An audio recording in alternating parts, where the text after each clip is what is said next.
Now, Bhutan's success in protecting its forests and water sources goes beyond government policies. It is rooted in strong community participation and civic responsibility.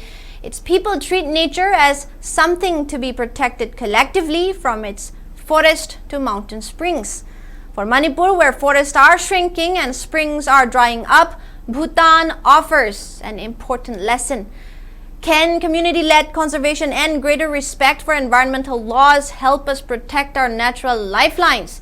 Here's a closer look at what Manipur can learn from Bhutan from our chief reporter Khetrimayum Premchand. Let's have a look.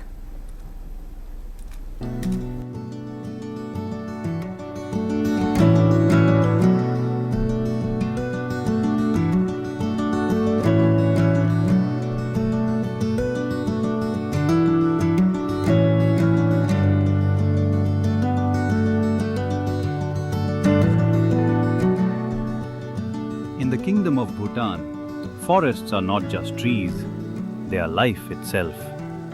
By constitutional mandate, this nation must preserve 60% of its land under forest cover forever.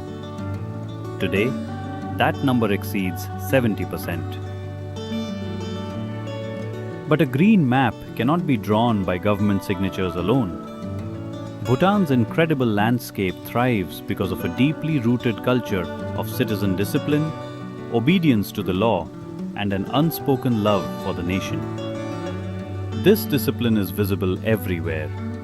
Drivers stop automatically at zebra crossings without a single horn being blown. Citizens treat public spaces with absolute respect. No litter on the roads, no choked drains. It is this exact same civic obedience that the people bring to their forests and water sources. To understand how Bhutan protects its nature, one must look at how it protects its culture. From local drivers to top officials, everyone wears traditional attire. It is a daily practice of collective identity. This harmony is etched into the very buildings they live in. Every house and office follows a uniform traditional architectural design. No one breaks the rules for personal vanity. In Bhutan, personal choices bow to community discipline, a trait that makes environmental protection highly successful.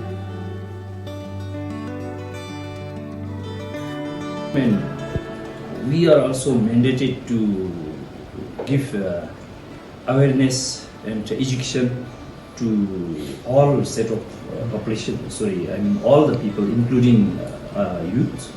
So we do that regularly. And now we also have the curriculum subject about the nature, environment and biodiversity about our Bhutan to our in education system, where I think starting from class 4, I think they now study about our environment. This absolute obedience to the rule of law shines brightest in Bhutan's approach to water. Climate change has threatened mountain springs across the Himalayas. But instead of waiting for heavy government machinery, the local people took charge through community-led spring management. The work does not begin with digging, it begins with devotion. Blending modern conservation science with ancestral faith, the community performs traditional rituals and pujas before starting any management work. They look at the spring not as a resource to exploit, but as a deity to guard.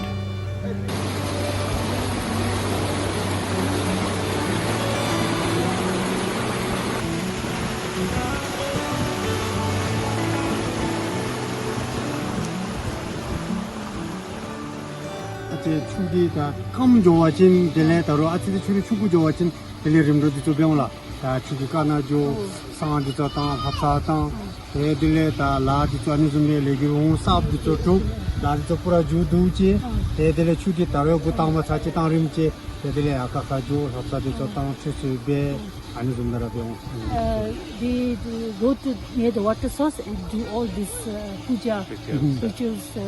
If they feel that the water source has become small, they do the ritual near the water source. And if any kind of new project comes in, before starting any work, they do the ritual. 하지만 지금 출입 과목 조용할 때 따로 저렇게 나 사고나 배웠지 네 저도 뭘 안에 저 아들이 김좀도 오면서 So they believe in the local deities. If the community feels that the water source is shrinking, so they do that all that ritual, and they feel that they. So is there any prohibition of cutting down trees over there near the spring source? 아니 신비 또주님이 신도주님이 신이가 안전합니다 잡이. We have the forest division, forest management unit there. It's a forest management unit area. The reward for their discipline is tangible. Where water was once scarce, life-giving springs are now flowing abundantly again. This is the mirror Bhutan holds up to us in Manipur. Known as the jewel of India, Manipur is blessed with incredible biodiversity. Yet, our forests are disappearing, and our vital mountain springs, the lifelines for both hills and valleys, are drying up rapidly. Bhutan teaches us a vital, undeniable lesson. A government alone cannot guard every forest tract, clean every stream, or save every spring. If the people of Manipur can adopt this same level of civic obedience, if we stop destroying catchment areas, respect environmental laws, and manage our springs as a community, we can save our state. Keeping a land green and its water flowing is not an administrative task. It is an act of citizen discipline. Bhutan thrives because its people choose obedience over convenience.